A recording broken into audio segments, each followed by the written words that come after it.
God, grant me the serenity to accept the things I cannot change, courage to change the things I can, and the wisdom to know the difference.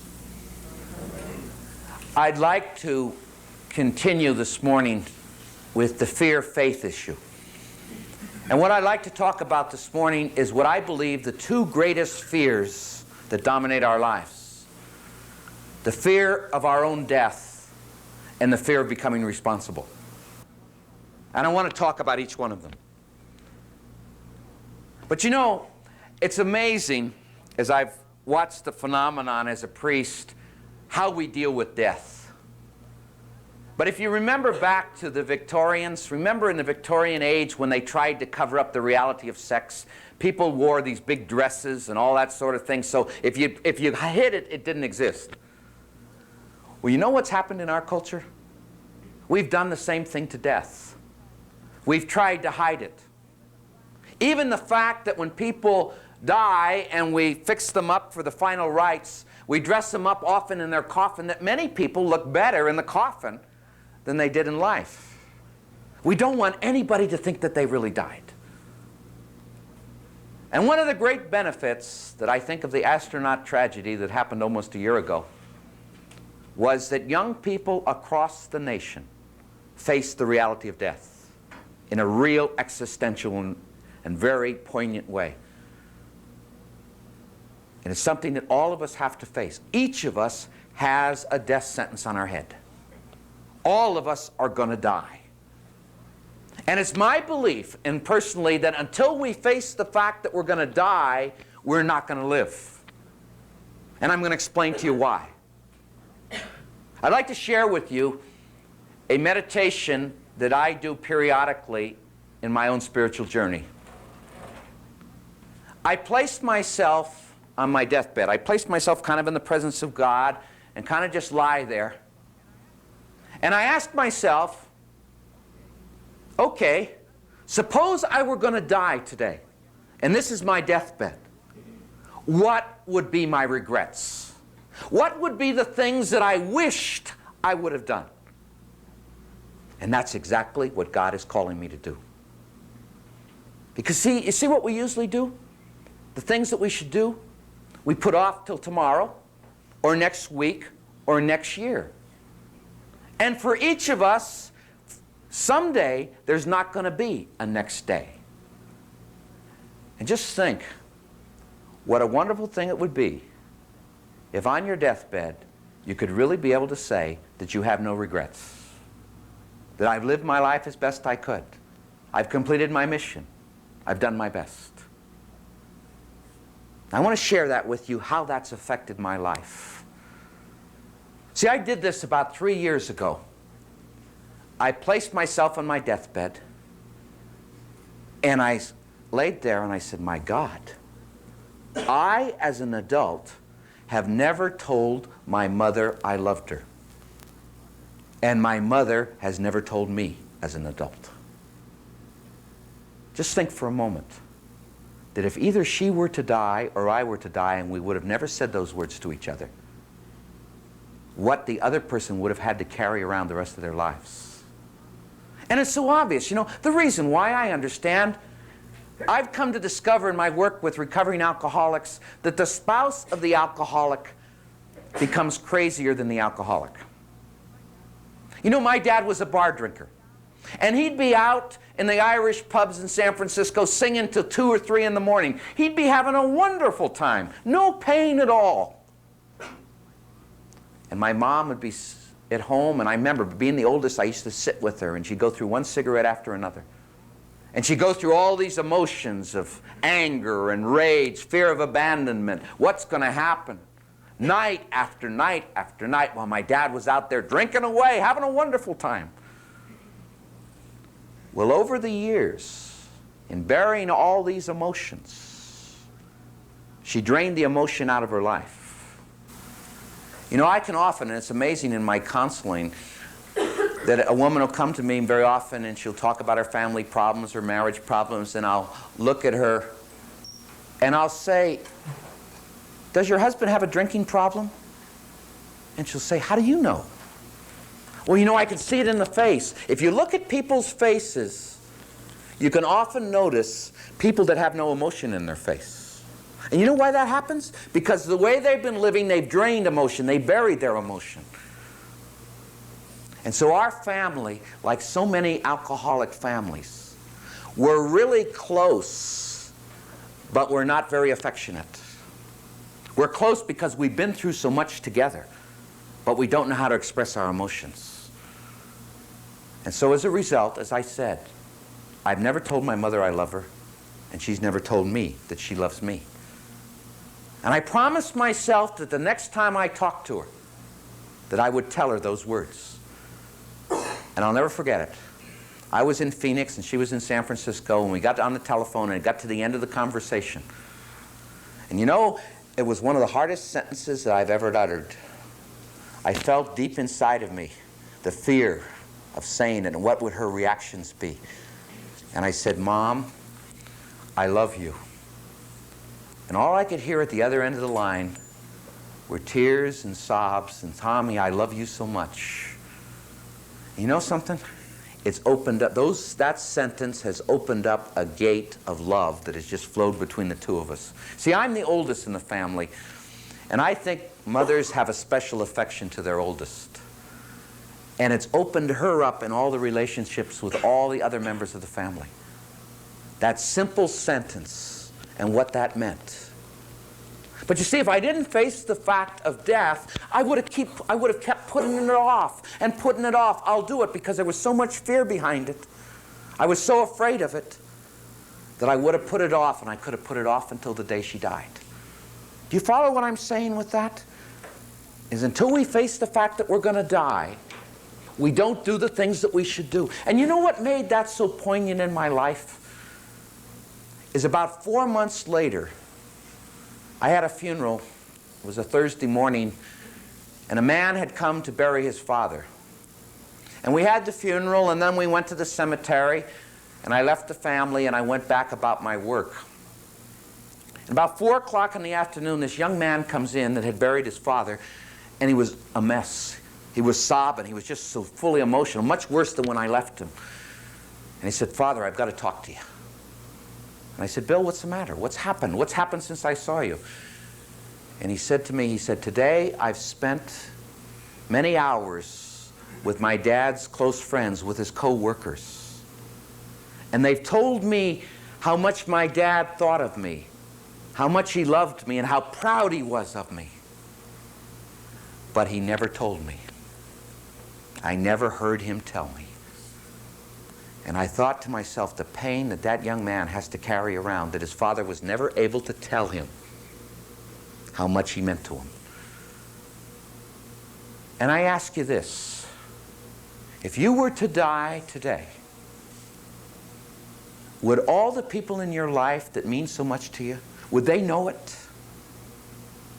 Have you told them? Have you been able to express how much people mean to you? Or would you have regrets? You know, there are all of us in our lives. We've had people that we're close to. Maybe it's family, friends, and we've been really close and something happened and we fell apart or we broke apart. And then the more that we've been apart, the harder it is to bring reconciliation. The longer it lasts, the more difficult it is.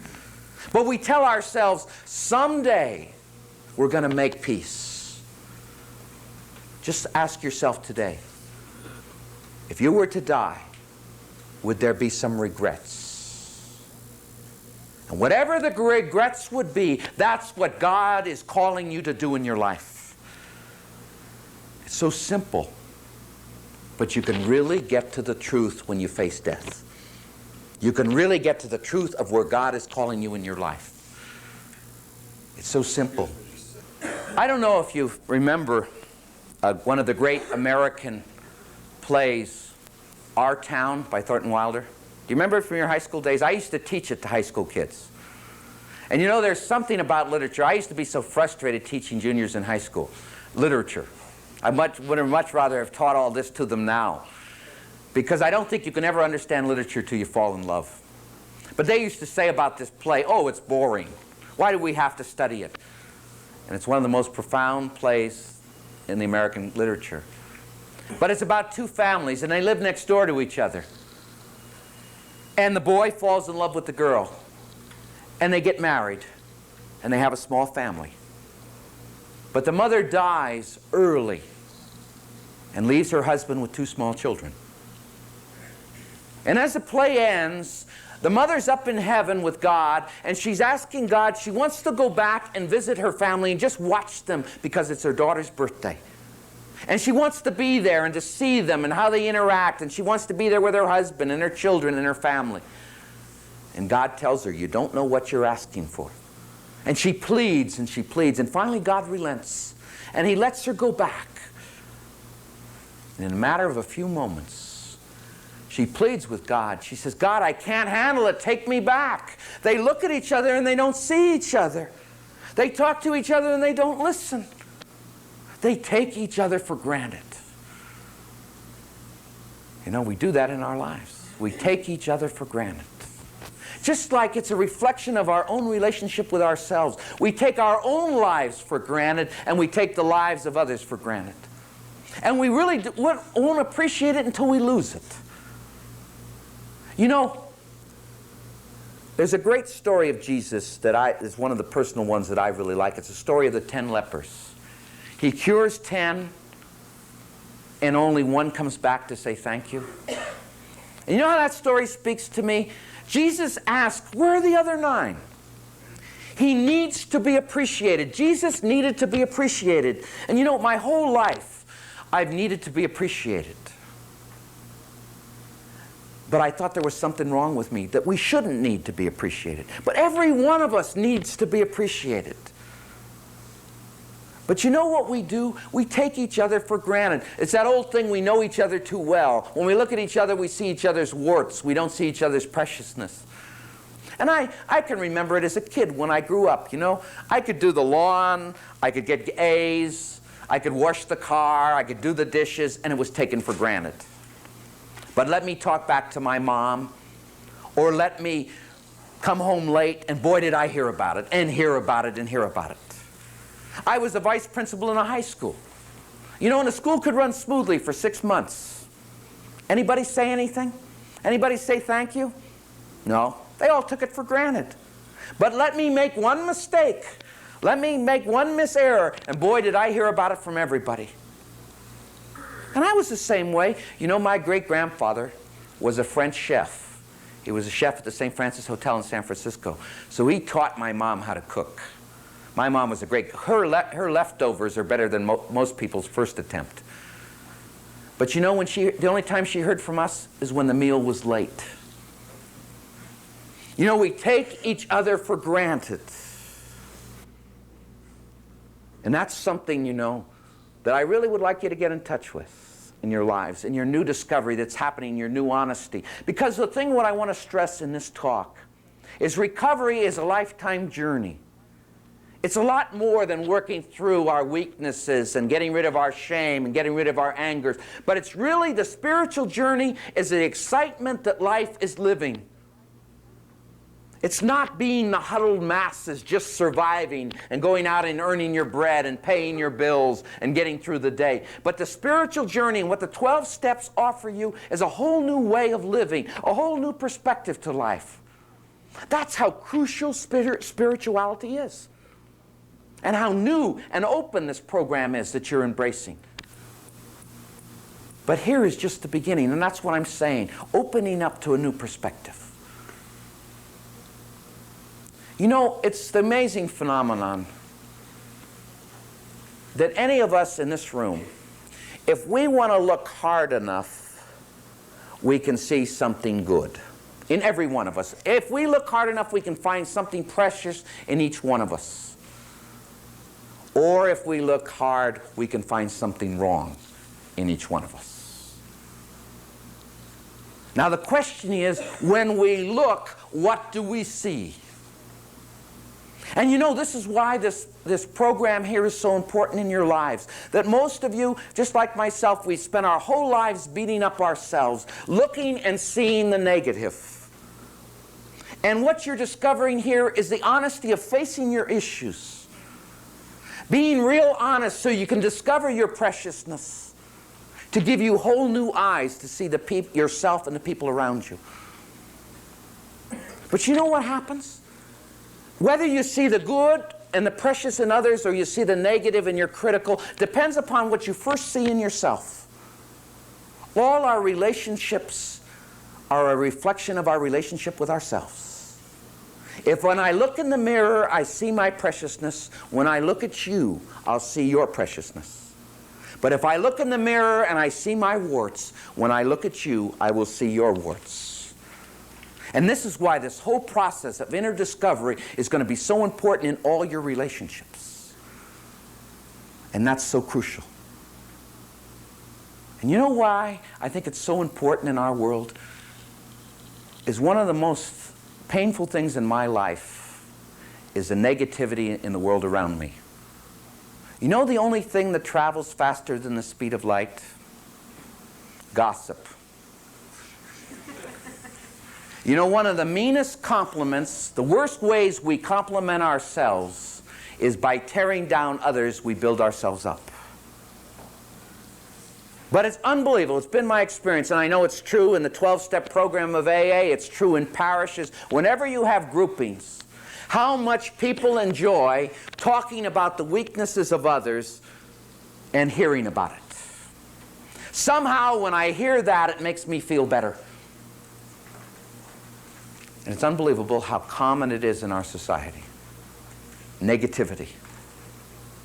And you know how I worked that in my own spiritual program? And it's an honesty program. If I'm going to be honest with myself, I am the most selfish person that I know. Not that there aren't more selfish people out there, but I know myself more. I know that when I'm getting all kinds of compliments about how good I am and how caring I am and how giving I am, I'm the one that knows my hidden agenda when I want back in return. I'm the only one that knows how real critical I can be inside. In fact, I don't think most people would ever talk to me if they knew how critical I could be. I'm the only one that knows how lustful I can be. And if I'm honest with myself, who am I to condemn other people's weaknesses when I know my own? That's real honesty. And so what I have done in my life is to use my own weaknesses as a bridge to help me be there for others instead of a reason to condemn them to build myself up. And I used to do this in the parish because periodically somebody would fall from high esteem. I was in a high middle class parish and you had lawyers and doctors and judges. And you know what would happen? They'd be respected and there'd be a divorce or an affair, or there'd be a suicide, or there'd be an alcoholic problem, and suddenly everybody in the parish should be talking about them. I still had that picture of the Phoenix Country Club and all the people in their little corners and somebody walking in the room and everybody talking about them. You know what I used to do? I used to make it a special point that when anybody fell, when anybody was hurting or was in pain, that I went there and made sure they knew they had my friendship, that I was there. And you know why I did that? Because it was based on my principle in life that I like to treat others the way I'd like to be treated. And I know how capable I am of falling. And I just hope that if I fall and if I'm in my pits, that somebody is there to tell me they care. And it really has made a difference. And I know it's made a difference in a lot of people I've worked with and been for. And so I ask you, in this reflection, in this area, when I talk about the fear of our own deaths, that we can use that fear as a real motivation to bring more life into our life. That's what I'm talking about. If you really face the fact that you're going to die, it can help you really energize yourself to really live. And that's what this program is giving you. It's the chance to turn all that negativity that you've lived with years to new energy and new life and new positiveness in your life. Because the more and the better you feel about yourself, the more you're going to give it away to others. And it's going to be a whole new world. So what I'm saying, recovery is so much bigger than what just being here. It's a life. It's a journey.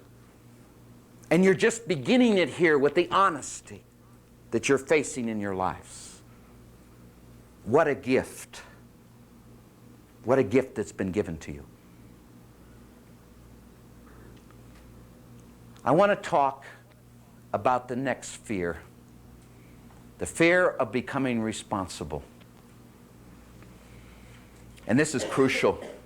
You know, I believe that most people that I know always remain their parents' children their whole life. There are very few people that I have met in my life that have become parents to themselves. Very few people I've ever met have become responsible for their lives. And we've been conditioned to that. Our whole model in our world, you know, the church that I belong to took responsibility for me. If you keep the rules will keep you. Just do what you're told. The education, my educational process gave me the answers. It didn't teach me to question. You know, it seemed that I grew up and everybody wanted to take my freedom away. Stay dependent. And so what I've seen in my life, people that are 80 that are still their parents' children. And you know how you can tell? If you're looking for someone to save you or something to save you, you're still a child. If in your life that when something goes wrong, you're always blaming others, you always have an excuse, that's what children do. I know, you know, so many of the priests that I know, you know why they're priests? It's their security. Holy Mother, the Church. We call in the Jesuits Holy Mother, the society. It's our mother, our nurturer. It's taking care of us. I see it in marriages. Men marry their mothers, someone to nurture, take care of them. Women marry their fathers, someone to take care of them, their security. So often when people come to see me, they ask me how to do it, but they're really asking me to do it for them. I want you to get really in touch with that. Because I'm getting to the heart of the matter of whether you're going to live this journey or not. It's the heart of the matter. And what I'm saying is how little our culture, the serpent that I talked about yesterday, how little we have understood God, love, and freedom. They're all intimately entwined. You know, somebody asked me, and I was so surprised because it said it so well. Somebody was so mad at God because why did God make us free? Why do we have freedom? And you know what? If we didn't have freedom, we'd be automatons and robots. It's our freedom that God loves us so much that He gives us this freedom so that we can choose who we're going to be. And you know, love, if love works, it has to be free. It's that old idea that if you have a caged bird and you let it fly away, if it comes back, it belongs to you. But if it doesn't, you never owned it in the first place. You can't have love without freedom. How important freedom is to us. It's sacred and it's precious, but how so easily we've given it over to others. How easily we've given that power to the serpent. And that's what I want to talk about. Because becoming an adult is when I, in my heart, say that life is what I'm doing to myself. I am responsible for my life and no one else is. There is no one that can save me. There is not a single person in the world that can do it for me. And you see what's so crucial is you're here at the Meadows and you're getting tremendous help. You're here at this rehabilitation center getting this help.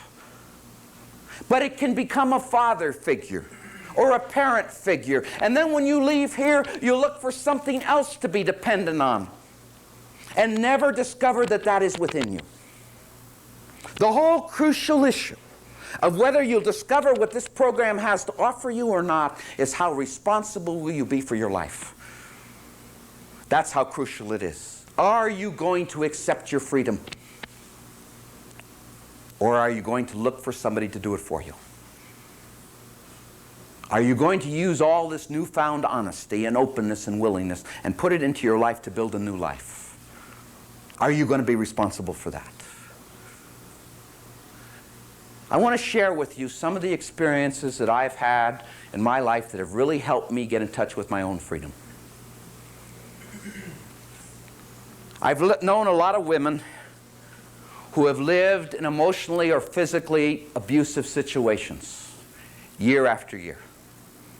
And they got married early, and it was the case they'd never been on their own. How could they make it out in that world? How could they deal with finances and economics? The devil they know is better than the devil they don't know.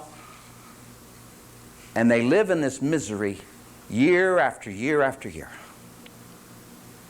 Until one day, the woman looks in the mirror and she says to herself, "What am I doing to myself? Life is too precious to be wasted in such misery," and she walks away from the situation. It's her declaration of independence.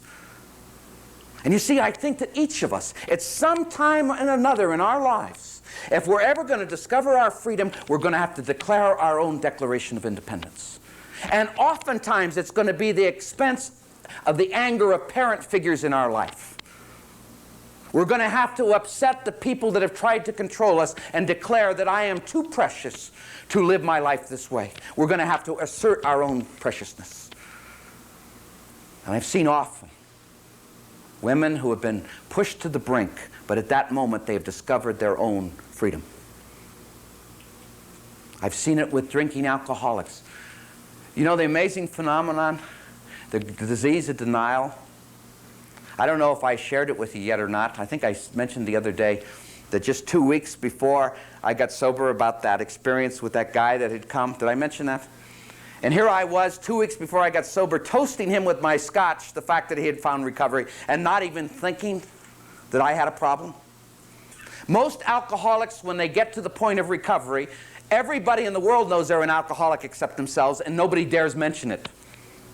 And they think nobody knows it. It's amazing. People live here and they say, "My God, you know, am I going to tell people that I'm an alcoholic?" I remember my experience, you know, "God, am I going to share that I'm an alcoholic?" And you know what I did? I told all the people I was close to that I was an alcoholic. I did it for two reasons. The first was I knew that if I told it, it was an insurance policy. That, you know, if I tell you I'm an alcoholic and then I want to go drinking with you tomorrow, it's going to make you a little uneasy. You know, it's like eating sugar with a diabetic. And you know what I discovered? I discovered that every one of them said, "Wow, that's wonderful. We've known there's been something wrong for a long time." You know, I've discovered that. They were so grateful and happy to know I was doing something about it. But you know, it's amazing with alcoholics how much we deny it. I know alcoholics that can be drinking and going to meetings and saying wonderful things at the meetings and swear to you that they haven't had a drink for 2 months, and they pass a lie detector test because they've convinced themselves. We have a tremendous facility to convince ourselves. If we tell ourselves enough, we believe it. But you know, I've seen that declaration of independence.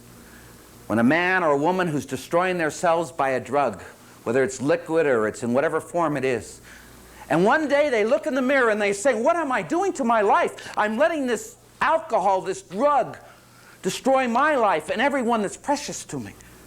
My life is too precious to be destroyed by a drug." And they go out and seek help. It's a beginning of becoming responsible, a declaration of independence, a beginning of becoming an adult. I had a marvelous experience. In 1967, I knew a family, a man who worked for a large corporation up in San Jose. And you know, these large corporations, they're wonderful. They give you all kinds of benefits and bonuses and insurance programs. In fact, at that time, he was making over $70,000 a year. And they gave him all this, but they only asked for one thing in return: his soul. And he had this beautiful family of 5 kids, a beautiful wife. And he started bringing his problems home to his family. He started working late hours. They started demanding more and more of his energy in his life. And the whole chemistry of his family changed. And he got his family together, and they talked about it. And you know what he did? He quit his job at $70,000 a year, and he moved away to a place where he became an assistant prosecutor for $17,000 a year. But he said his life and his family was too precious to be wasted living in such material splendor, but without any spiritual love in their family. It's that what I mentioned yesterday. They'd rather have love in their family than all kinds of comforts that they don't really enjoy because they're not together. But that was a declaration of independence. How many people do you know that would be willing to forego the material so that the spiritual could grow in their lives? That's real freedom. It's a marvelous example. You know, I can't stress this. This is what's going to separate the men and the boys and the women and the girls. The people that take responsibility. Those of you, you all have the opportunity. And the question is, are you going to be adult about it? Are you going to use your freedom? That's the issue. You all have the gift that's presented to you. Are you going to take responsibility for it, or are you going to continually remain dependent? Because that's what you were. You're all here because you were dependent on something or someone. And now are you going to take responsibility that there is no answer out there, that there is no meaning in dependency, but you have to find it within your own life? That's the issue of spirituality. You know, I have a wonderful last example of a declaration of independence.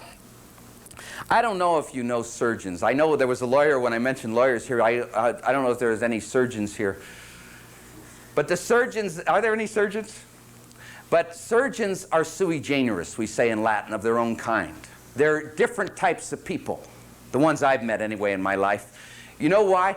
They play God in the operating room so often that sometimes they forget they're not when they get through the door and they leave. And I knew this surgeon, I knew this family, that he was to the right of Genghis Khan. He used to treat his wife like a slave. He never asked her, he demanded. He ordered her. And I used to go over there for dinner, and I used to see the way he treated her. He was a very brusque man. He was a very dominating man. Well, he treated her that way as she raised his 5 kids. And to add insult to injury, about 10 years ago, he left her for a woman that was 35 years younger than himself. Well, anyway, this woman, who was his servant all her life, when I met her, was in absolute self-pity. I've never seen anything like it in my life. She didn't walk, she shuffled. She never looked up, she always bent over. And she used to need shock treatments every 4 months just to survive. I used to see her periodically, not because I thought I could do any help, but just because I felt so sorry for her.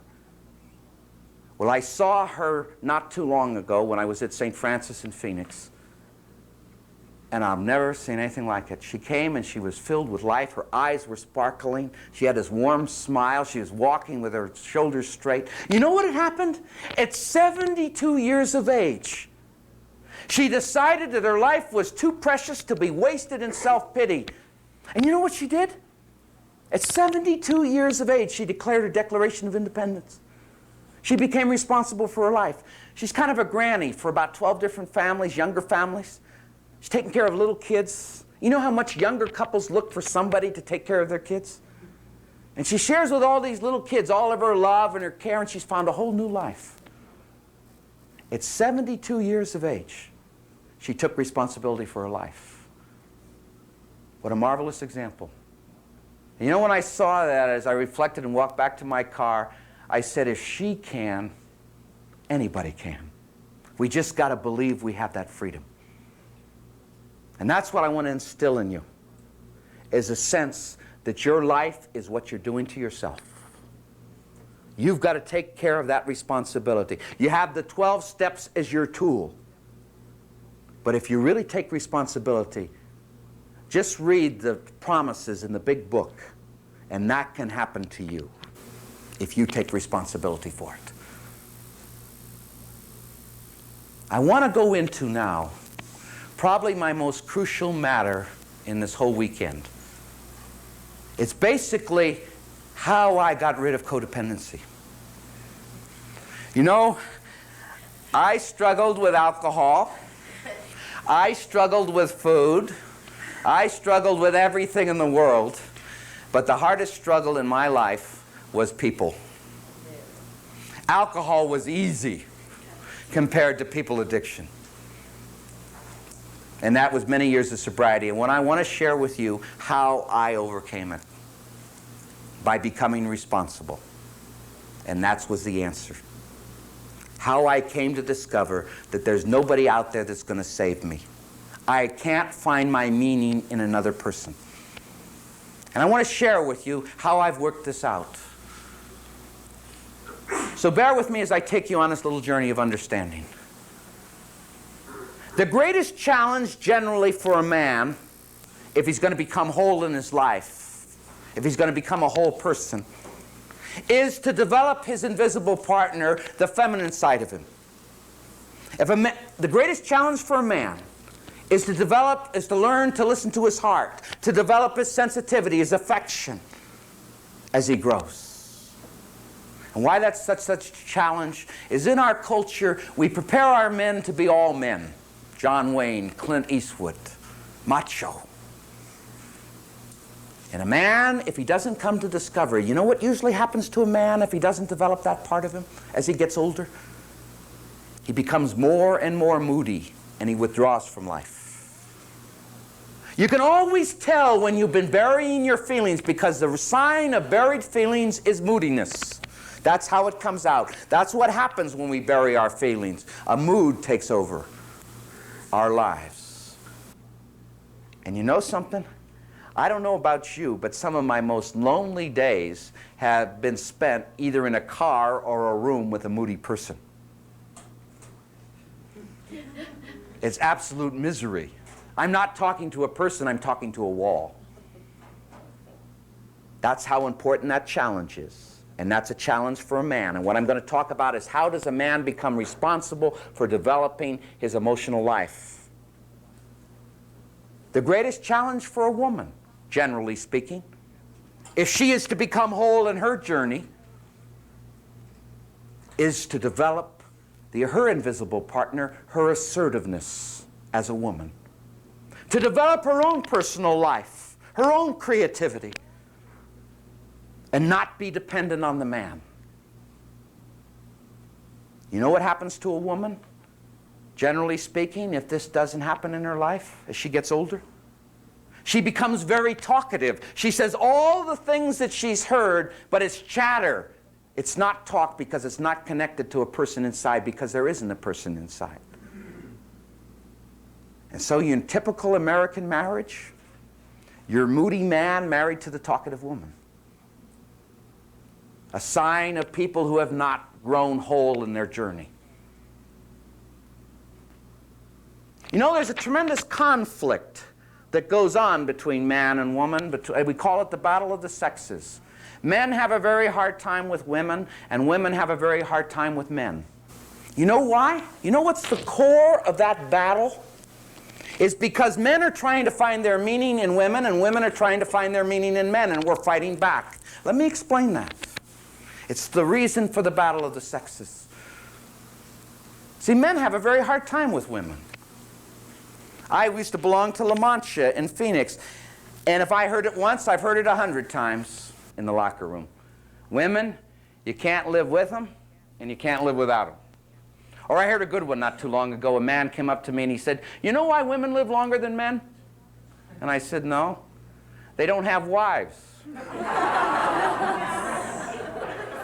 You know what men have a hard time in women? You know what men have a hard time with women? Oh, they love their women to keep the house clean, to dress nice, and to cook well, and to make love. But don't get emotional on me. When a woman gets emotional, a man wants to run the other way. A man can't handle the emotion of a woman. He hates in the woman what he hates in himself. And I can't think of a more miserable existence for a woman than to be married to a man who won't let her be emotional. But it's also my belief that a man will never come to appreciate a woman until he first comes to appreciate the emotion within himself. And the more he hates it in himself, the more he hates it in the woman. That's the first point I want to make. The second, it's the same with women. You know, I've heard it many times. Men, they're all the same. You can't trust them. You know what women are so angry about in men? That they're so wrapped up in their own egos, in their own world. They're so darn thoughtless. You know, I've seen women breathe sighs of relief when the anniversary is passed and he remembered. Or Valentine's Day came and she got a card. I've had women tell me if my husband could spend half his energy on me and the family as he does in his career and his personal life, I'd be happy. You know why women especially hate that in men? Because they have been unable to do it in themselves. And they hate what the man can do that they can't do. And a woman will never understand the need of that in a man until she understands the need in her own life. And so what I'm saying at the root of the battle of the sexes is we hate in the other what we hate in ourselves. We project it onto the other.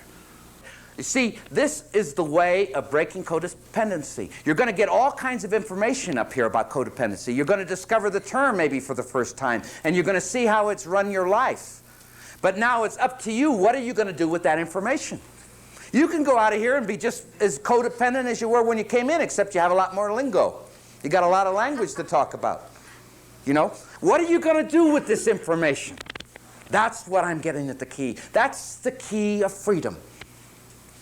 And so this, you've getting all kinds of therapy up here about codependency. I'm going to give you the spirituality of how to deal with it. And this is crucial. See, this is where I finally in my life have understood sexuality. See, sexuality in my life has always been that mysterium tremendum, that thing I never understood. My church has not helped me with sexuality. All it did was fill me with shame and guilt. I don't get any help from the modern world. You know, in the Jesuit order, you know what Ignatius said about sexuality? Jesuits are to have the spirituality of the angels, and no more need to be said. That's the kind of help I got about sexuality. And you know, I've known a lot of Jesuits, but I haven't met one of them that's an angel. And by the way, I haven't met an angel yet either. So I didn't get much help. But what I want to show you and talk about now is how what I've said already, and integrate that into sexuality and our dependencies, and how our sexuality and our dependencies is God speaking to us and telling us exactly where we've got to become responsible. All of us have a tremendous way of discovering where God is calling us to be responsible. And you know, that way is our sexuality and our dependencies. That's tremendous information in our lives. And that's what I want to talk about. How we can use all that information and experience to become whole instead of becoming dependent, if we want to become responsible. You ever wonder what happens, why two people fall in love? You know, you got your macho man, and you know, he's playing football and flexing his muscles and working out and doing all those things, but suddenly one day he falls in love. And he's singing in the shower and he's writing poetry. You know, he's discovering all kinds of things about himself that he never knew he was. You know what's happened to him? He's fallen in love. And suddenly when he's around his woman, he feels all kinds of emotions that he never knew he had. And he feels whole. He feels better than he's ever felt. A woman, you know, she falls in love. She meets her Savior in his white Camaro. And suddenly she feels so strong and powerful. She has big dreams. And when she's around him, she feels that together they can do anything. But there's a problem. That when they leave each other, when the man leaves the woman and the woman leaves the man, they feel so empty, lonely, and possessive and jealous. Have you ever tried to break up a couple that's in love? You'd have a better chance of getting Gorbachev and Reagan to sign a complete peace treaty. You know why? You know why a couple that's in love always has to be together? That because when they're together, they feel whole. That their attractiveness, their fantasies, their fascinations with each other, they have connected. They each have something the other needs. And so when they're together, they feel whole. We call that state being in love, the romantic stage. But there's only one problem with that. It lasts about 18 months on an average. And after about 18 months, generally speaking, each of them wakes up in their own time and their own place and discovers that they married an ordinary human being just like themselves. I didn't marry a savior. And I want to tell you this. When the in-loveness wears off, is where most marriages start to go on the rocks, because each person in their own way thinks down deep, I met the wrong person. But in reality, this is when love begins. Love begins when in-loveness wears off. Because love is work. Love is not a feeling. And what has to happen if a person is responsible is a man has to develop his emotional, sensitive life, his feelings, and share it with his woman, not get it from her. The woman has to develop her own independence, her own assertiveness, her own personal life, and share it with her husband, and not get it from him. You see, love is work. It's taking responsibility. And you see, the serpent has taught us all through our lives, through our music and our films, that there's a certain person out there that when we meet them, we're going to find happiness. And then we come to discover that that person can't give it to us, and we think we met the wrong person. Love will never work in our lives until we take responsibility for ourselves. Why the two people were attracted, and the whole spiritual core of fascinations and fantasies and attraction and sexuality, a whole core of dependency, is the person that we are fascinated by, the person that we're dependent on, has something in them that we need to feel whole. That's why we're attracted. That's why we bond. But what happens in time, because they can't really do it for us, because we expect so much out of it that can't be given, the relationship crumbles. But if we really become responsible, we'll look at what is it in the other that we so desperately need and develop that within ourselves. That is what I mean by becoming responsible, by becoming an adult, by accepting that love is work. It's not a feeling. You know, this happens all throughout our lives. Let me share some of the experiences that I've had about this as a priest.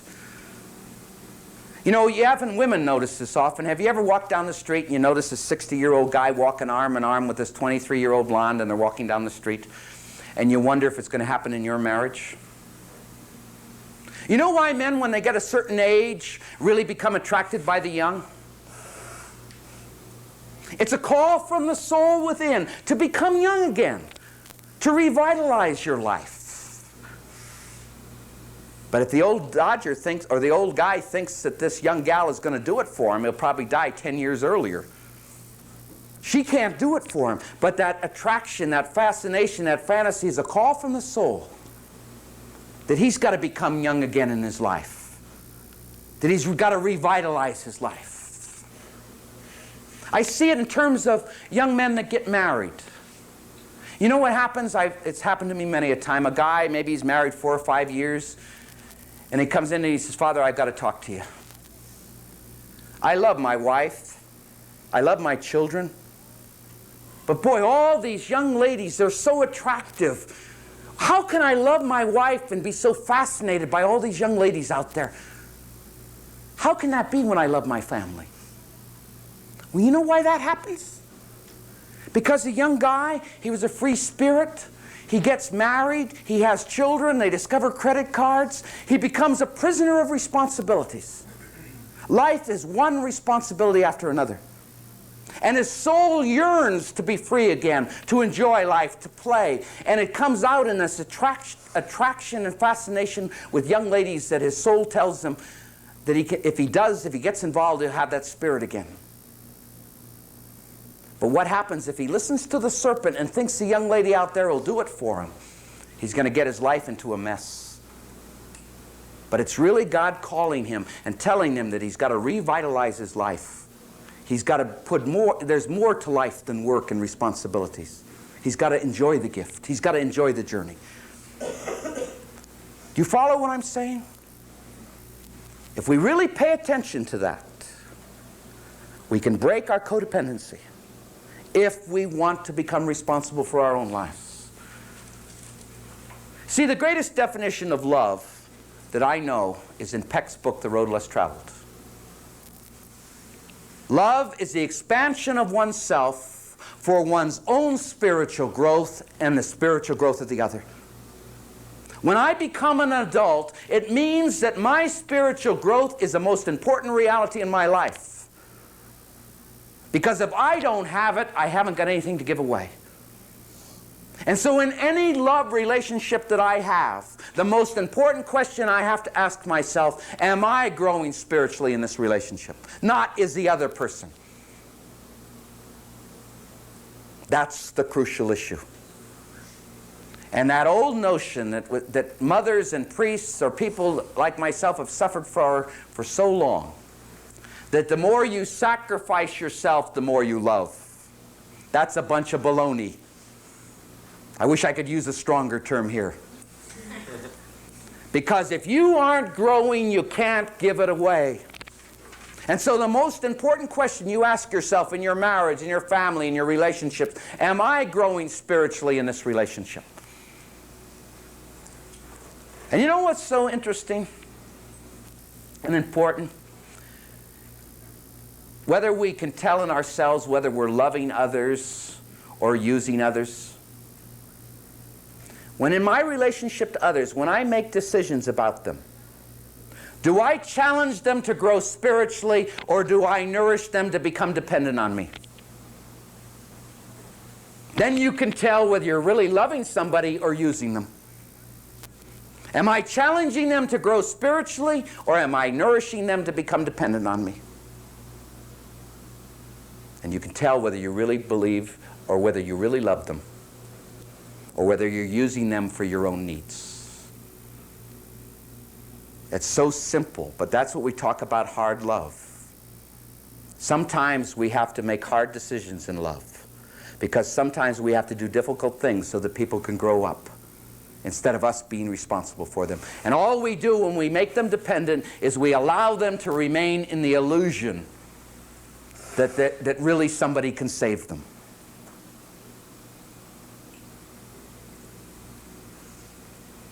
It's so simple, but that's what honesty is all about. That's what becoming responsible is. I'm saying a lot of things that we have been conditioned to think otherwise.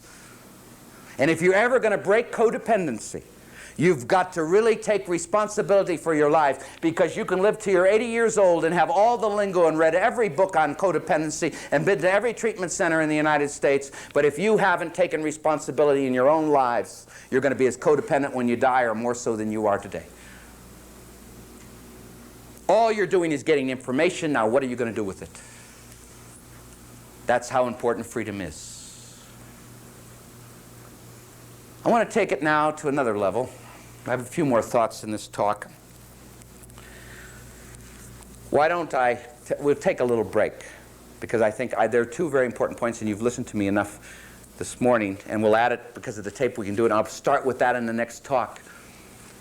But the reason why I say that what I just said is the most important thing I've said this weekend, because it's up to you what you do with what I've given you.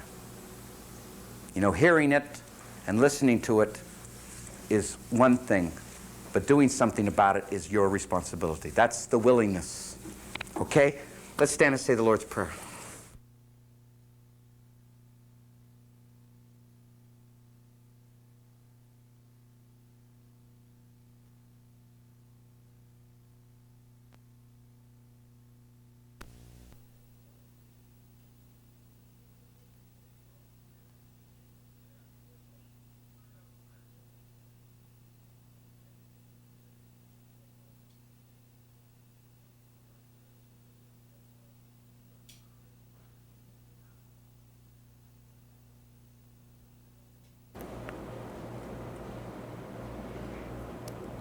God, grant me the serenity to expect the things I cannot change, the courage to change the things I can, and the wisdom to know the difference.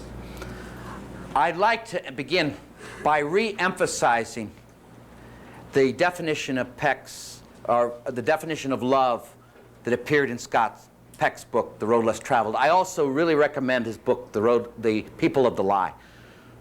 Excellent. All about the spiritual journey.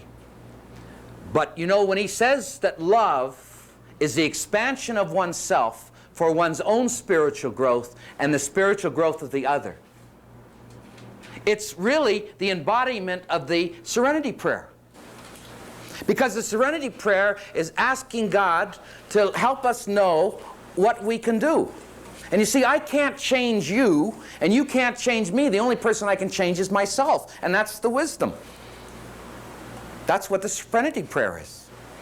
And real love is the reality that the only person I'm responsible for is that I grow.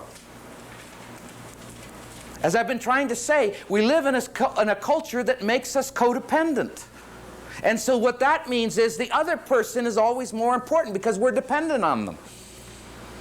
And so if we're ever going to become responsible and really live our lives, we have to break codependency, because at the root of codependency is a belief that there's someone out there that can save me.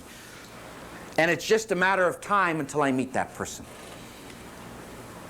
And until we break through that truth, we'll not start living. We'll spend all our energy looking for the right person. And we'll waste all of our energy and efforts that'll only yield to us vicious circles. Now I want to take it a step further, and I'm going to apply this now, what I've been talking about, to the middle-age crisis. Because if you haven't been through it, you're going to go through it. And if you've been through it, at least it'll help you know whether you made it through okay or not. But I never thought I was going to have a middle-age crisis. First of all, I didn't think Priest had them. And secondly, I thought that my problem with alcohol was enough. I didn't need that too. But let me tell you, the middle-age crisis comes. When we get to that midpoint of our life, we want to know what it's all about. And I like to express it kind of as I've experienced it in working with others. But you know, men get to that point in their life, the midpoint of their life. It's like what I say, you know, we spend our first half of our life building up our egos, and God spends the last half taking them down. But we get to that point in our life when we're in a marriage, and it's okay. It's not what I really hoped it would be or dreamt it could be, but it's okay. My job, you know, it's not all the challenge it used to be. You know, I've learned all the games that have to be played. I've learned that the Peter Principle is true. All the bureaucracies and all the depersonalization that's involved. And I have some angers about it. I look at my kids and I try to give them everything they wanted. And now they want everything for nothing. And they don't even give me gratitude. And I want to know, what's it all about? See, when a man reaches that point of his life, it's that pain, that struggle of the middle-age crisis. Just like your own disease is a gift that's brought you here, the middle-age crisis is a tremendous gift in our journey. Because it's a time where we have to start refocusing our lives. And for a man, it's generally the time when he should start beginning to discover the inner life, the inner journey. He spent the first half of his life building up his career, working on the externals. And now it's a time when he has to start discovering about his inner life and what life is about, and discovering his wife as a person in a new way, and his children. And you know how I have seen it, this indication of what I'm talking about, more than any other way? How many men I've known that have given much more quality time to their grandchildren than they ever gave to their own children. It's not that there was anything wrong with their relationship with their children, because in that stage of their journey, their life was about building their career, supporting a family, paying bills. But now it's not that there was something wrong before, but now they've grown to a new discovery. It's part of their growing process. And that's very important for a man at that point of his life, to start making new connections, developing new awarenesses in his life, if he's to grow and become whole. But what I want to stress, and we've got to get it so important in our lives, that life is not a series of events that happen to us. That life is a journey, a growing process. That we grow from what happens to us, and we become more and more whole as we grow. That's what life is about. You never get there. That's the importance of living a day at a time. It's the real truth of the truth of the precious moment. That your whole lives have prepared you to listen to me right now, and my whole life has prepared me to share with you. Right now is the most important moment of our lives, because it's a moment we're having on our journey. But life is a journey. That's what's so important to grasp. That's the whole meaning of spirituality and the whole core of the 12 steps. Now, a woman gets to that halfway point of her life. You know, I've heard women tell me in different ways, they catch themselves looking out at a sunset, and there's something bothering them. They get to their midpoint of their life and they know there's something bothering them and they can't just figure it out. What is it? They're living in a house that they wanted, their home. Their kids have grown up now and they've moved out, or they're on the process of moving out. And the marriage, it's okay, you know. He's a nice man. He's no savior. He's not what I want. He's not a Prince Valiant. But what is there more about life? And you know what? A midpoint for a woman, it's just almost the opposite as a man. It's a calling for her that she's much more than a mother. She's much more than a wife. She's a person. And she has so much to share to this world. It's a call for a woman at that point of her life to be able to take who she is out into the external world in a deeper and more profound way. You know how I can tell that in my own mother? That she took her first art class when she was 63 years of age. And she had her first exhibit when she was 67. And all I can remember her doing with art when I was growing up is drawing Santa Clauses at Christmas. But it's time to ask yourself, why not instead of why? There's all kinds of things in this world if we take responsibility for our lives. But that's so important for a woman at that point of her life, to see herself as real precious and having something really to share. But you know what's so crucial in this issue? There is a great movie I recommend. It's called Camila. It's a movie written and directed by a woman, and it's an Argentinian movie. It's about a dictator that ruled Argentina for 40 years in the 1800s. And externally, it's a movie about his daughter, who is his precious daughter, who falls in love with a Jesuit priest, and they run off. And ostensibly, it's a love story. But down deep is a very deep message that this woman has. The movie shows the world that's been created by the power of the male, and how heartless this world is with this sense of power. And the message of the movie is that women will never be liberated until men are liberated. See, the great problem about a woman leaving her home and going out and being a bigger person in the world is the husband will often say, honey, I want you to go develop your personal life. I want you to go out there and be your own self and to have your own friends. But when I want you to be there for me. Until the man develops that in himself, he can freely let his woman develop her own person. See, those are the kind of issues in our culture that's so crucial that we deal with today. But the middle age crisis is a time of tremendous growth in our lives. It's a time it's given as a gift. If it didn't happen, we wouldn't grow. Now I want to take, in this segment of my talk, I want to kind of conclude it with something special that I want to say to women, and something special I want to say to men. And I hope that during this journey this weekend that you trust me enough that you really listen. And I ask you to be really honest with yourself. Now I want to talk to women first. Are you overly sensitive? In your relationship with the men in your life, are you easily hurt? Does what the man do whether he's thoughtless or late, does it always set up a chain of reactions within yourself? You know that old saying, women may have many faults, but men have only two, whatever they say and whatever they do? Let me tell you this, my lady friends, that your husbands may love you dearly, or the men in your life may love you dearly, but you've created a relationship of eggshells. And what I mean by that is the man has to worry much more about your reactions than able to be himself. And if you find that's true, that you are overly sensitive, that's a special call from God, that you have to develop your own personal life. That's why you're so sensitive. You're relying on him too much for your meaning. And you see, the truth of the matter is this: the more you have your own personal life, the less personal you will make your man in your life. And so your call is to develop your own personal life. I had an experience not too long ago. I was given a mission over on the coast, and I had 3 of my male friends that are all married. They came over for a couple of days while I was there to surf and to golf and to just kind of play. They work hard and they support their family, and they just wanted to get away and just enjoy each other's company.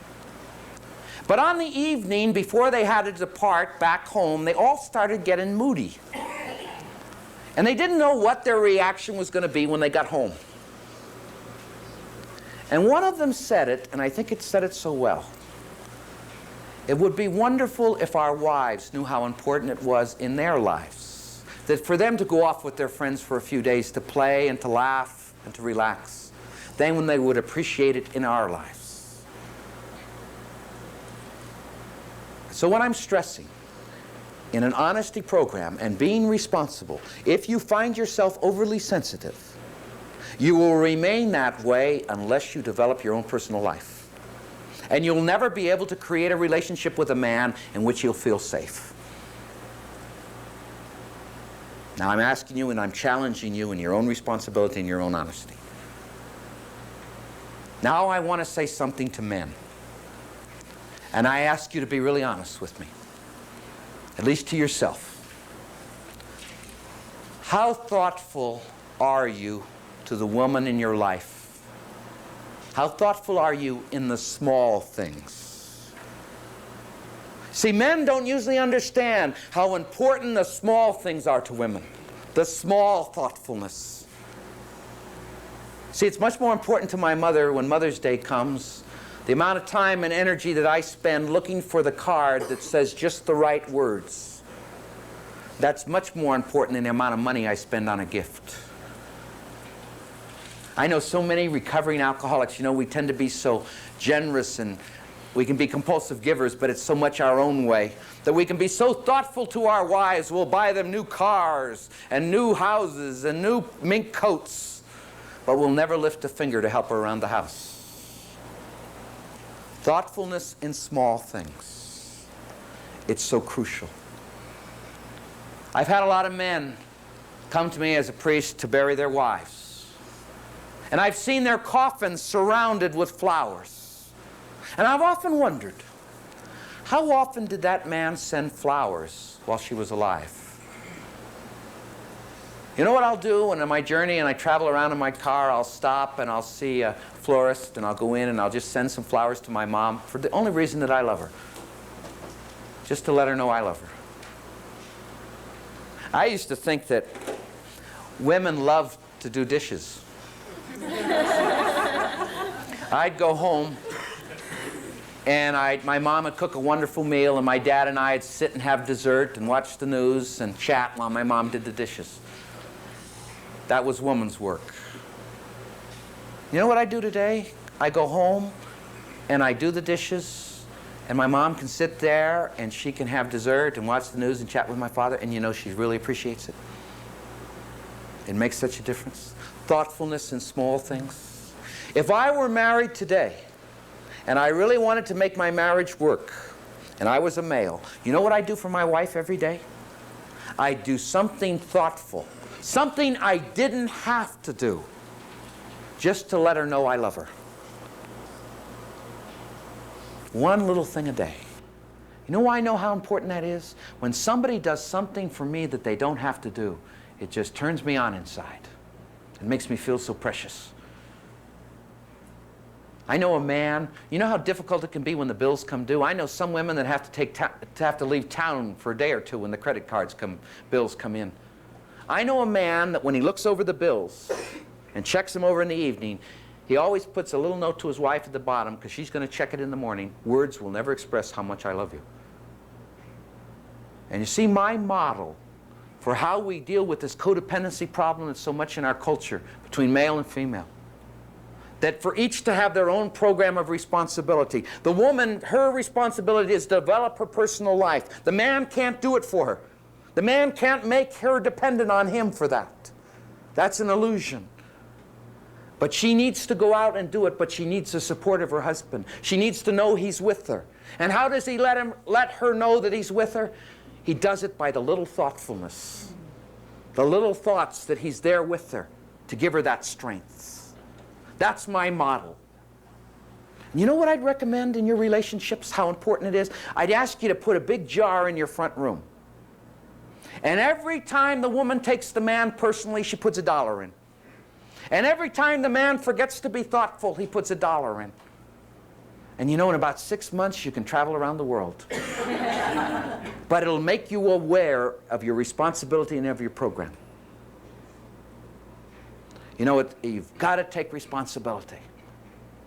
And so what I'm hoping to share with you in this talk is the how. It's up to you to do it in your own lives. But you know why I know how important it is as a recovering alcoholic? Is our family today is a real growing family. We've been through a lot of pains together. We've been through all the love and the hate, all the angers, all the guilts, all the shame. But our family is growing together, and we're sharing, and we're just discovering life. As years go on, we get closer instead of further apart. And part of that gift is my parents are the happiest married couple I know. And that's a wonderful gift that they've given their children. And I've seen them go through so many struggles. And it's so wonderful that when I leave them that I know that they're there together traveling their journey. And my great hope, as I see it, as it's happened in my family, through all this pain, I really hope and pray that it can happen in your family. Okay. That's the end of that segment, which is a part of the last talk. I want to say some things to introduce this last talk. But if you remember almost where I'm ending, if I can almost say this, that in the first talk I talked about the more we deal with the person inside, the less we deal with the external world, the world of appearances, the persona. The more we deal with the real person, the less power we give to the persona. The more we don't deal with the real person inside of us, the more power we give to the persona. Now I want to talk about recovery that way. You know, I can remember when I was drinking, I didn't really worry about whether I was drunk or not. I worried whether I appeared like I was drunk. And I remember the great struggle when I was recovering. That battle inside of me. You know, there were times when I was more concerned, was I appearing like I was recovering? And that was more important than whether I was recovering or not. So while you're here, and as you go out, the important issue as you are up here in this treatment center is, where do you give the most energy?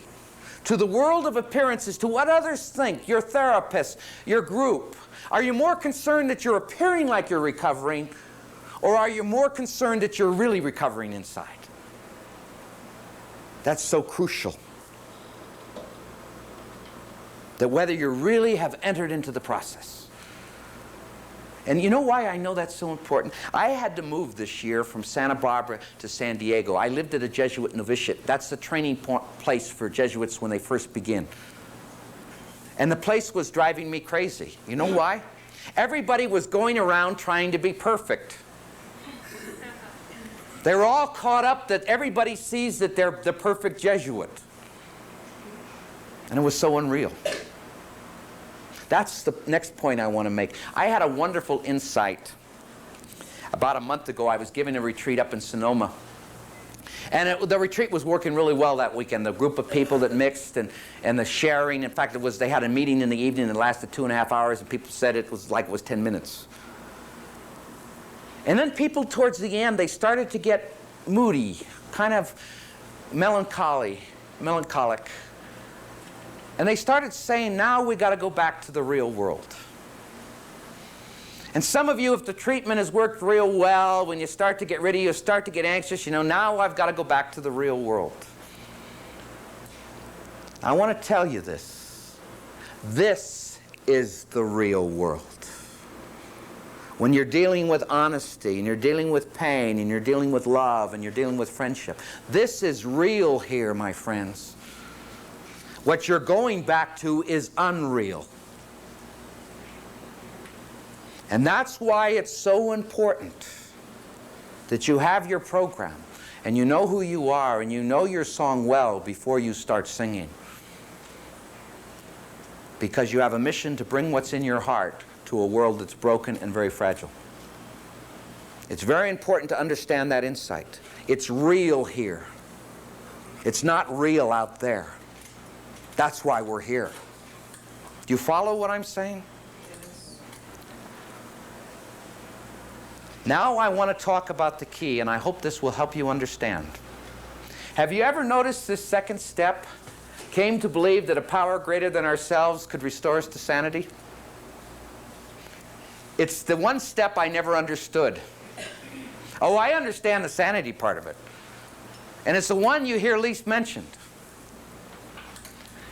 I understood the second step about 3 years ago. I lived in this program in the second step for about 5 years of my recovery. Now, I want to explain that to you. You notice it said, came to believe that a power greater than ourselves. It says nothing about God. Nothing about God. It only makes the third step where we talk about God. And this is the point I want to make. God will only be personal to us to the degree that we become a person to ourselves. And that takes time in our journey. We give up the power of alcohol or whatever it is that has destroyed our life or has been destroying our life. But we have to replace it with some power. And we give that power over to the 12-step program, to the meetings, to the sponsorship, to the big book, to the 12 and 12, to all the tools, while we are building a sense of self. And as that sense of self emerges and our own preciousness, the emergence of God in our life will emerge. It all takes time. And so the second step is a transition step between the first and the third while we are building up our self-esteem and our own sense of self-worth. When I came to this program, I had no God. I had no self. I had no intimacy in my life. And it took me time to get a sense of self so I could feel God within me.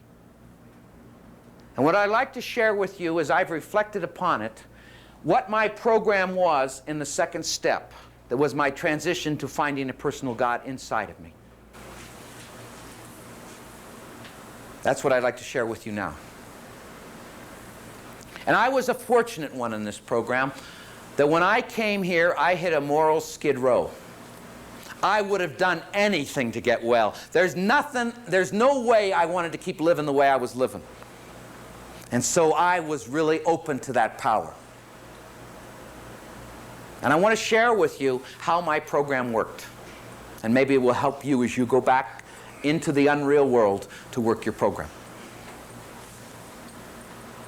4 things I want to share with you that really helped me. The first was a realization that a drug is a drug is a drug. It doesn't matter whether it's alcohol or marijuana or cocaine or heroin or a sleeping pill or Valium, whatever it is. A drug is a drug is a drug. That was an honesty. The honesty of knowing the enemy. The second reality was going to meetings. And I didn't go to meetings to be social. I went to meetings because I had to replace my drinking with something. And I had to learn a new way of thinking. And you know, every time I went to a meeting, I heard something I needed to hear. And suddenly my thinking started to change. But if I didn't go to meetings, my thinking would have stayed stinking. I had to go to meetings. And I want to tell you how I chose them, because I took responsibility for my program. You see, I'm all or nothing type of person. If I'm going to come to this 12-step program, it's going to work. I'm not going to do a half-measure job. It's all or nothing. I'd rather be miserable and drunk than sober and miserable. The program is going to work in my life. It's going to be a gift of living.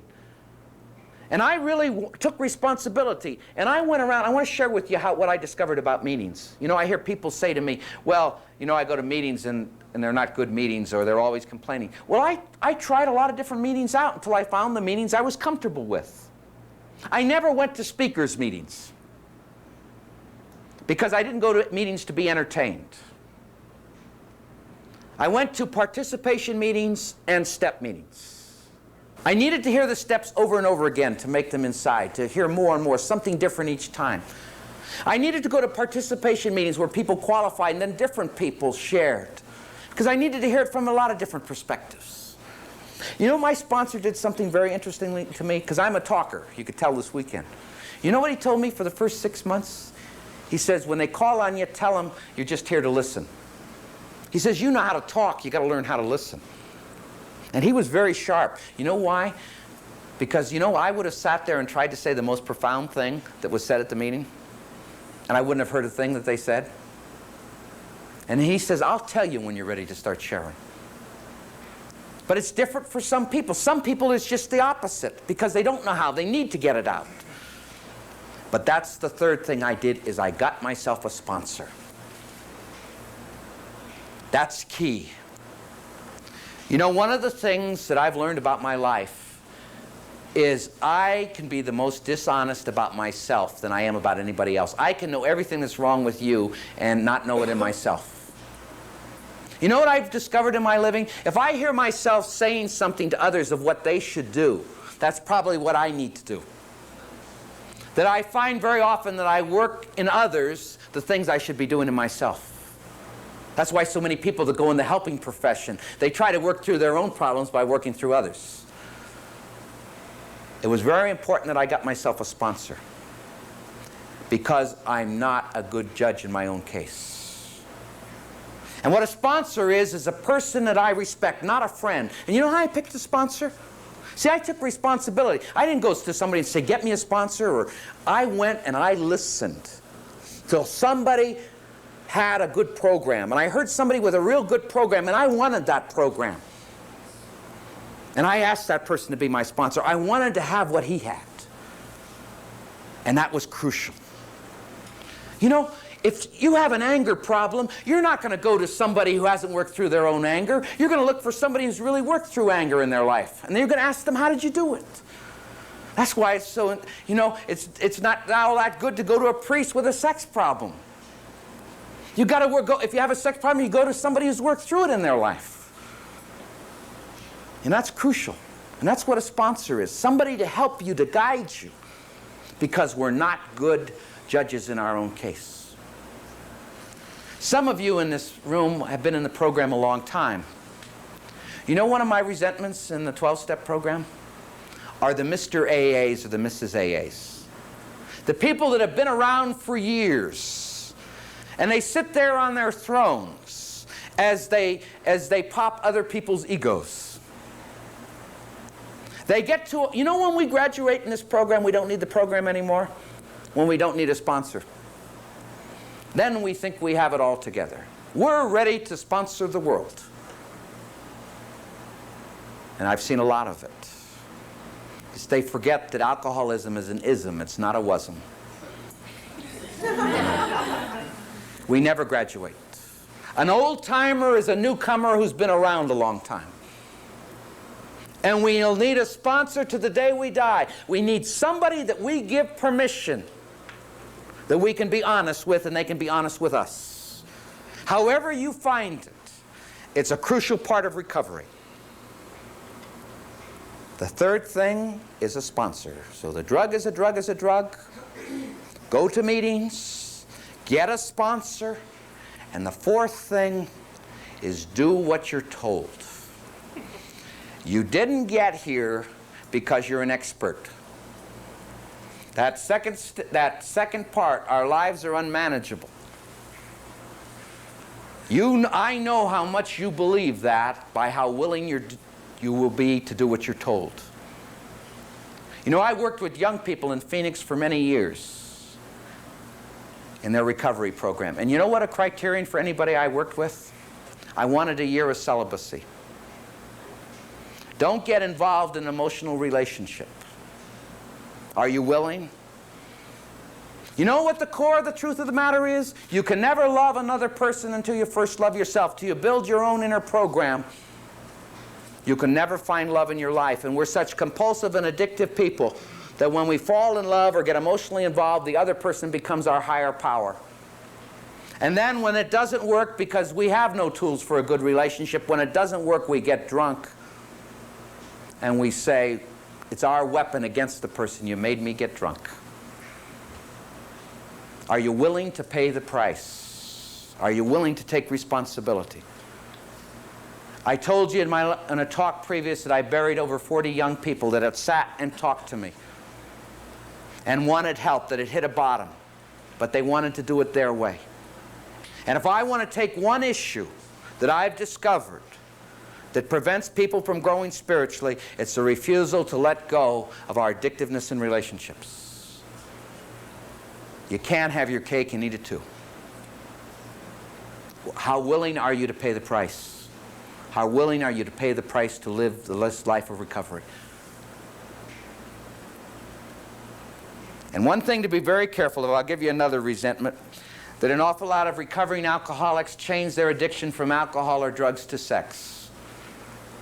And one of the things that has bothered me in this program is what is called 13-stepping. It's when people want to help you right into bed. And it's one of the resentments that I have about the program, and it's something that's to be very honest about, is when you take somebody that's very vulnerable, that's a beginner, that's a newcomer, and you take advantage of them. I'll never forget the moment that I took my sister to her first meeting. She's a very nice-looking lady. And I stood right next to her with my arms folded. And they all came up, and they sure wanted to help her with her program. This is an honesty program. And that's a very important part of the honesty of the program. And we've got to be very aware of it. So what I'm saying is you've got to use the tools of the program. You give yourself to a power greater than yourselves, and you do what you're told. And wonderful things will happen in your life. That's crucial. Now, in a few moments that are left, I want to share with you some of the other things that I did to help me get a sense of self. I needed to develop positive addictions in my life. I recommend the book of Glasser, Positive Addictions. You know what I started? I started jogging. I started working out. I started taking care of the body that I so neglected. I started doing it for me. And all of us, no matter what age we are, wherever we are, we can start taking care of our bodies. It's doing something for ourselves. It's an affirmation of our own worth. Started doing those things, putting them into my day. I started, you know how I dealt with my feelings? I got in touch with them because I was a typical male. You know, I got a great insight into how males exist. About 1.5 years ago, a family that I knew, that their son was in an accident. He was driving drunk down a main street and hit a pole. And I remember being called over to the hospital room, and I was there most of the day with the family. And in the afternoon, when the boys and girls that were a friend of the kid came to the family, the girls came in and they hugged and they loved and they cried with the mother and the family. And the guys came in and they had their hands in their pockets. And they were kind of, you know, they were so awkward. They didn't know how to react. And I watched it, and the evening came along, and the husbands, the fathers, and the husbands and the wives came. And I noticed the same thing. The wives came and they cried and they hugged and they got their feelings out. And the men stood in the corner with their hands in their pockets and they didn't know what to do. And I realized, you know, it really was a poignant example of how difficult it is for us males to get in touch with our feelings. And it was difficult for me in recovery. But you know how I dealt with it? Because, you know, I was one of those people that never got angry, but when I got angry, I got angry. It was always unrelated. You know what I started doing that got me in touch with my feelings? I started writing. If I was angry at somebody, I wrote them a letter. And I got all my feelings out. There was no censor. I never worried about my spelling or punctuation or complete thoughts. I let it all come out. And I wrote and I wrote and I wrote until I ended up on a positive note. I didn't stop writing until I got positive. I did the footwork. And today I have a healthy feeling life. I'm in touch with them. I can express them appropriately. But that was my breakthrough.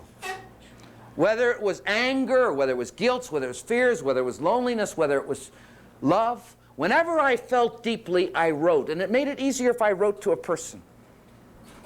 See, my subconscious doesn't know that the person isn't there. And so I'm dealing with them instead of burying them. And it really worked in my life. And instead of going into moods, I started using my feelings in my living.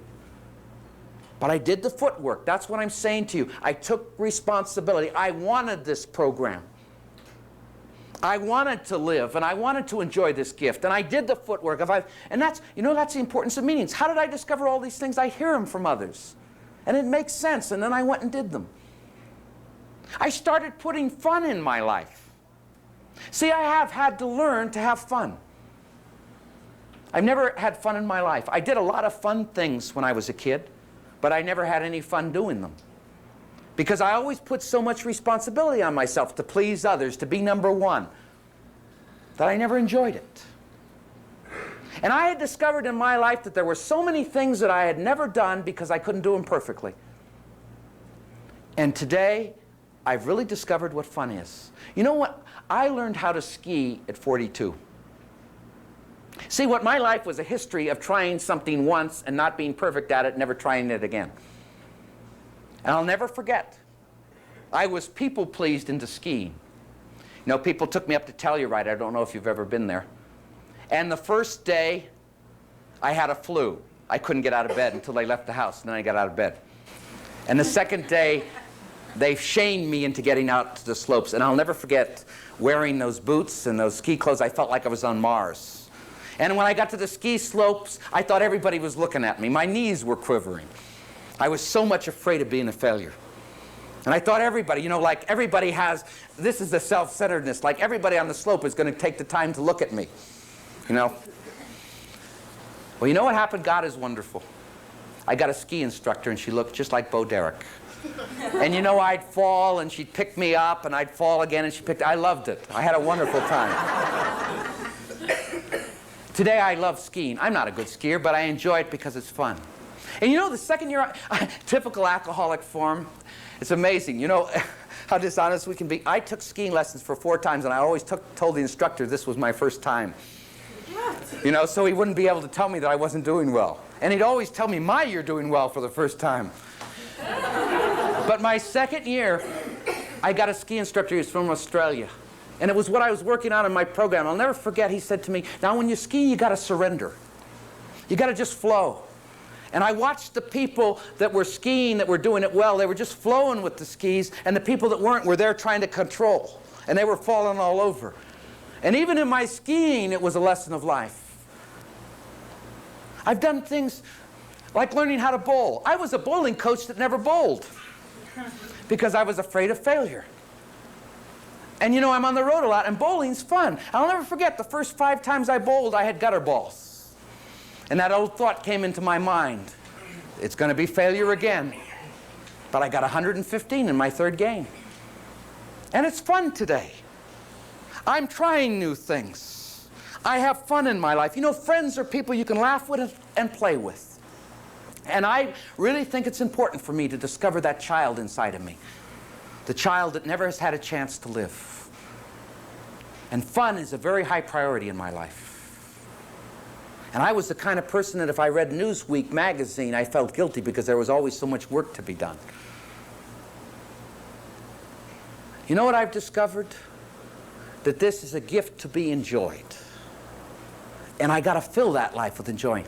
You know what one of my best friends are today? I want to introduce to you one of my best friends, nature. You know, I really believe that our society has made a lot of luxuries into necessities. But we've made one necessity into a luxury: nature. It's a gift that God has given us. And I don't know about you, but at my core, I'm a loner. I'm a loner. You know, you may think I'm easy with people, but basically I'm a loner. And I think for loners, in a certain way, nature feeds us in a very special way. And when I get out in nature, I get fed in my soul. I want to share some things with you on nature, because I really believe that if I live in a city too long, I get depersonalized. I'll tell you, 1 hour in the Phoenix traffic, and I'm getting to the near state of a basket case. I'm finding myself, as I'm getting older, to choose not to go places just because of the traffic. The concrete jungles. All the impersonalizations. If I'm around the city too long, I start to get disconnected. I need to have nature to restore my inner soul, to restore it to a wholeness. And you know what I've done? Let me get the towel here. I'm almost finished, so. You know what I've done in part of my program? Is every year I go on an 8-day backpacking trip. About 70 miles. And I've gone in the Sierras. And I call it my vacation with God. My spiritual enema. I get myself cleansed. And it really works. You know what happens? My mind works always so fast that it's wonderful when I can just tire my mind out physically. And then I can really listen to my heart. And you know what happens too when I do that? Is when it's always kind of the end and the beginning of 1 year to the next year, is those 8 days that I spend. And I spend that time, I go off, I have a backpacking partner that I've been doing it with the last 7 years. It's a time I spend in nature, and it's my most sacred week of the year. It's my special time with God. And it's so neat when you can share it with a friend or with some friends. It's been one of the great discoveries I have found in sobriety. Nature is one of my closest friends. And all of you. Nature is there for you as well as for me. Are you going to get to know it? Are you going to bring it into your recovery? There's this and so much more that I could say that I came to discover in recovery. Things that I did to help me get in touch with myself so that I could really discover how precious I am. And when I discovered how precious I was, I found God's love in the center. And see, that's my codependency, is in God's love that's inside of me, that makes me so precious. That's what I'm dependent on. And that's what gives me the power to love and to share with others. That's what's given me this beautiful gift of life. And my real prayer for each one of you is that you can take responsibility for your lives. That you can join me in the spiritual journey. And that while we might be separated physically, that we're united in spirit. And together through the 12-step program, each of us in our own uniqueness can do whatever we can to make this a better world. And then when God calls us home to that big meeting in the sky, that each one of us can really say that we become the best person that we can be. That's my prayer for each one of you. And I hope you pray that prayer for me. God bless you. And let's stand and say the Lord's Prayer.